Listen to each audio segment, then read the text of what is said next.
২২ বছরের জীবনের প্রায় ১০টি বছর মানসিক ভারসাম্য হারিয়ে মানবেতর জীবন কাটাচ্ছে এক তরুণ।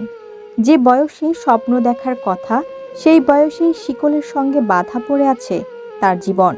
৩ বছর ধরে নিজের ঘরের মধ্যেই বন্দী হয়ে আছে জিহাদ মণ্ডল। পঞ্চম শ্রেণী পাশ করার পর মাদ্রাসায় ভর্তি হলেও হঠাৎ করেই বদলে যেতে থাকে তার জীবন। ধীরে ধীরে মানসিক ভারসাম্য হারিয়ে ফেলেন জিহাদ।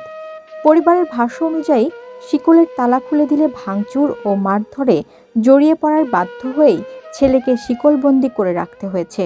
আগুন ধরা দেয়, বেড়া মেরা কিলিয়ে তেমন দিন পরের বাড়ি কাজ করে এসিয়ে সে যেটু ঘুমাবে তা সেকালে ঘুমাতে পারে না।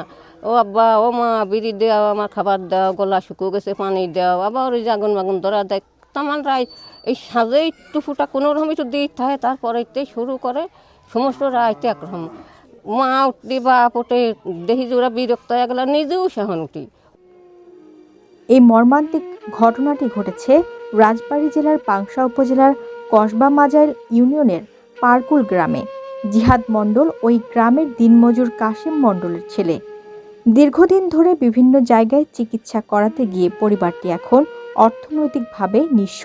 এখন আর আমার ট্রিটমেন্ট করার মতন কোনো শক্তিও নাই। আমি এখন তাইতে একদম শিকল দিয়ে বাড়িয়ে থুইছি। বাপ কয় আমি আর ওর পাশে টাকা ডালবো না। টাকা আমি খুব ডালেছি যে আমার বিটা ভালো হবেন। বিটা আজও ভালো হইলো না, কালও ভালো হইলো না। আজও ঘরে এসে বসে রয়েছে, কালও ঘরে এসে বসে রয়েছে। পরে আমরা একের পর এক চিকিৎসা করতেছি। এই ডাক্তারের কাছে নেই, কবিরাজের কাছে নেই, যে কোনটা থুয়ে কোনটা হইলে যেটা যে কয় আমরা সেইটাই করে। কিন্তু টাকার দিক টাকায় না, আমার কিন্তু কিছুই নাই। তাও আমি টাকার দিক হেঁটেছিলাম না, বিটার দিকই তাহাইছিলাম যে আমার বিটা যদি ভালো হয়। কিন্তু কেমনে বিটার পরিস্থিতি খারাপ হইলো, ভালো আর হইলো না। কোনো জায়গায় আমি এত ট্রিটমেন্ট করলাম, সাইরানার উপকারও পাইনি। দিনমজুর বাবার আয়ে কোনো রকমে খেয়ে না খেয়ে চলছে সংসার। টাকার অভাবে বর্তমানে বন্ধ রয়েছে জিহাদের চিকিৎসাও। 2 ভাই ও 1 বোনের মধ্যে জিহাদ পরিবারের দ্বিতীয় সন্তান। শিকলবন্দি ছেলেকে স্বাভাবিক জীবনে ফেরাতে চোখে মুখে অসহায়ত্ব আর দুশ্চিন্তার ছাপ মা জাহানারা বেগমের। জিহাদ যেন আবার সুস্থ হয়ে মানুষের মতো জীবন ফিরে পায়, এই চাওয়া পরিবার ও এলাকাবাসীর। তার সুচিকিৎসার জন্য সরকারের পাশাপাশি সমাজের বিত্তবানদের সহযোগিতা কামনা করেছেন স্বজনরা।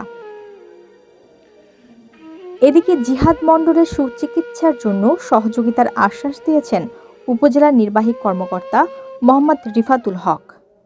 পারকুল গ্রামে একটি ছেলে রয়েছে জিহাদ মণ্ডল, তার বিষয়টি আমরা সম্প্রতি জানতে পেরেছি। তার বিষয়টি খুবই মানবিক। সে হয়তো আর্থিক অসচ্ছলতার কারণে সঠিকভাবে চিকিৎসাও পায়নি। আমাদের উপজেলা প্রশাসনের পক্ষ থেকে আমাদের উপজেলা স্বাস্থ্য ও পরিবার পরিকল্পনা কর্মকর্তা ইতিমধ্যে তার বিষয়ে খোঁজ নেওয়ার জন্য একজন মেডিকেল অফিসারকে দায়িত্ব দিয়েছেন। আমরা চেষ্টা করব, যদি সে মানসিক রোগী হয়ে থাকে তাহলে হয়তো আমরা পাবনায় যে মানসিক হাসপাতাল আছে সেখানে সরকারিভাবে সুচিকিৎসার ব্যবস্থা রয়েছে। আমরা চেষ্টা করব যে তাকে সেখানে কোনোভাবে চিকিৎসার আওতাধীন নিয়ে আসা যায় কিনা সে বিষয়ে উপজেলা প্রশাসনের পক্ষ থেকে চেষ্টা চলমান থাকবে। ধন্যবাদ।